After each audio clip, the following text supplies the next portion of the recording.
Okay, so we're beginning with Matthew chapter 1. And since it's the first video, I got all gussied up for you, and no guarantees that that will always happen, though. There are certainly days that may look a little rougher for talking about what we're reading in the Bible. But we started here with Matthew chapter 1.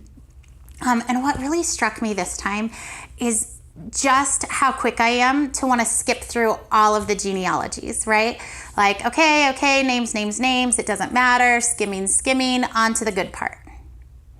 That's how I am. But I felt like as I was reading this, God said, that's not how I am. He said, you may think that this doesn't matter, but to me it matters.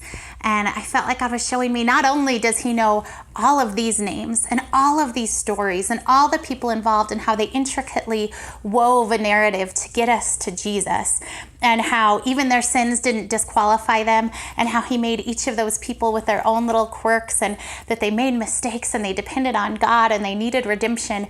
He cared about all of their stories so intimately, but he cares about all of ours just as much. He doesn't just have these names memorized, he has all of our names memorized. Every human who's ever been, who he's ever made, not only does he know our names, not only does he say we matter, he knows our stories, and he cares about each of us. And I think that's what kind of amazed me as I was reading this, is that it's easy for us to think of how, we're created in God's image, so God must be a lot like us.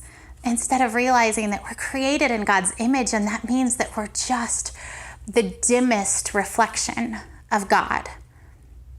He's not like us.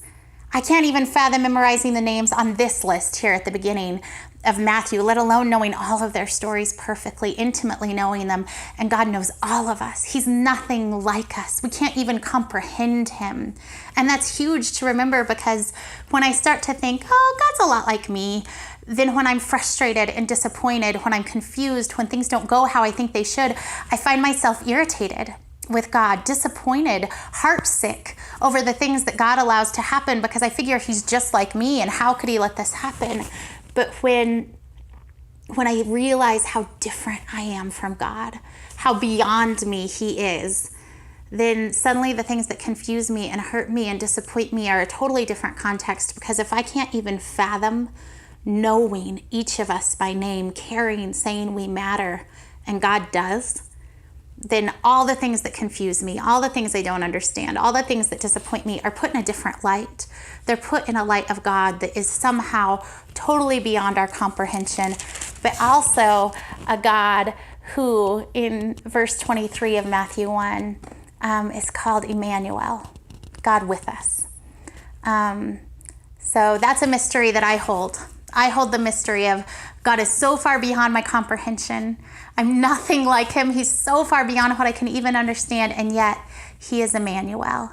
He is God with us, and he asks us to walk with him, and he wants to know us. So that's what kind of amazed me and struck me as I read Matthew chapter 1, and as I made myself read every name, trying not to think, okay, on with it, let's get to the real story. And God reminded me, this is the real story. The people I created, they're the real story. You're the real story. Each of you is the real story. So I'm excited to continue tomorrow with Matthew chapter 2. I hope that you'll read it with us, and share what surprised you as you read this, or what struck you, or what God was doing in your heart in the comments below. Thanks, you guys. See you tomorrow with Matthew chapter 2.